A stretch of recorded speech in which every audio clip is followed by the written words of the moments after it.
Ma Rainey's Black Bottom, out on Netflix now, new film starring Viola Davis and Chadwick Boseman in what ended up being his last film before he tragically passed away from colon cancer earlier this year. The movie is an adaptation of a stage play by August Wilson and is actually part of a larger project produced by Denzel Washington, who committed to adapting a total of 10 plays written by Wilson into movies. This is the second of those 10 after Fences a couple years back.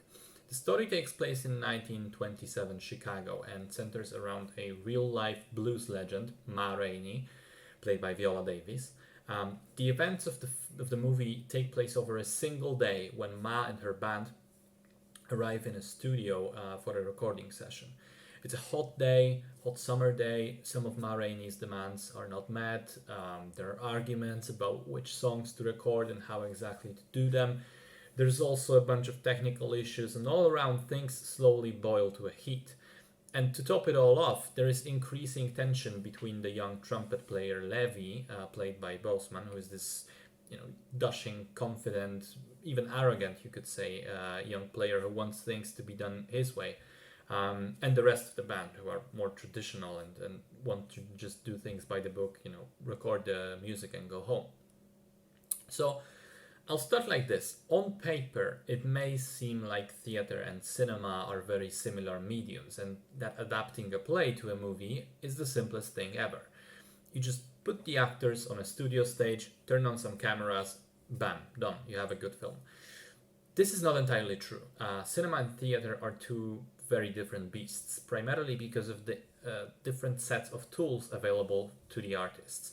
In theater, for example, when the actor is on stage, we can see them all the time, even when they're not the focus of a scene, even if they're a background character for a time. If we choose to, we can observe this one particular person all the time, and they have to perform all the time.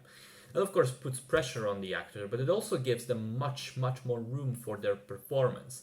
They can use every second, every small movement, every reaction to what other people are saying to inhabit their characters.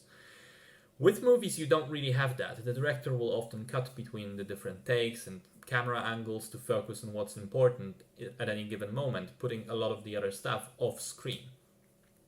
On the other hand, that very same thing, the different camera angles, is a powerful tool in itself, of course. You can manipulate what the audiences see. You can also then play directly with the image, change the color grading, the lighting, add the special effects, etc. Now, here's the point.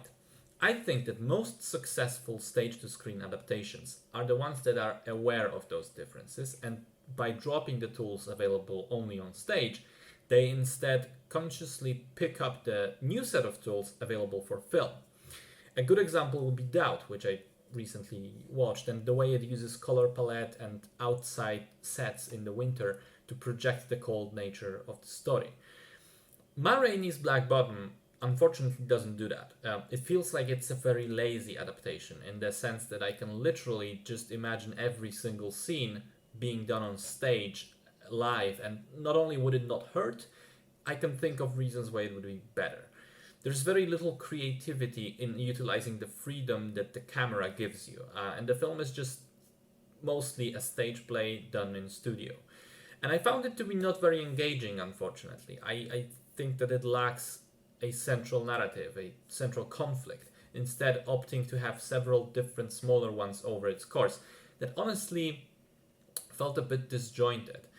Put it like this: for most of the story, for most of the film, the story seems to be building up to the final confrontation between Ma Rainey and Levy, but the actual climax of the film takes place in the absence of one of those characters. I also found it very disappointing that a movie telling the story of a blues band features so little live music. There are scenes where the question just presents itself on its own. Why not have a small musical number right here? It would fit so well. Especially as the film is fairly short at just 94 minutes, so adding in a few more minutes of music I think wouldn't hurt. As it stands, the whole setting feels a little bit wasted. Anyway, I'm ragging quite a lot, but to be fair, there is also a lot to like about the film. The makeup and costumes are great, so are the sets, but the key strength of the film are the two central performances. Chadwick Boseman is unbelievable when it comes to the amount of energy and enthusiasm that he brings to the role, and at crucial points also other emotions like rage and sorrow, especially when you consider he was battling cancer at the time. He is the best part of the film, no question about it. And honestly, watching this particular performance once again made me terribly sad that we lost him so early. It feels like he could really have been, a powerful powerhouse actor if life only gave him more time. Viola Davis is also fantastic. She brings a certain physicality to the role of Ma Rainey. She's definitely believable as this blues superstar. She's kind of intimidating even to the people who, in theory, should hold some power over her. She clearly takes no bullshit from anyone, and also, in many ways, she's a diva, demanding certain things to be done as she wants to, and not accepting anyone else's opinion, which brings us again to the conflict between her and Levy. But we also see the reasons why she is that way, and so the character isn't just an asshole. She's a well-drawn, full-fledged person. So between Boseman and Davis, I'm honestly a bit bummed that I didn't like the whole movie more.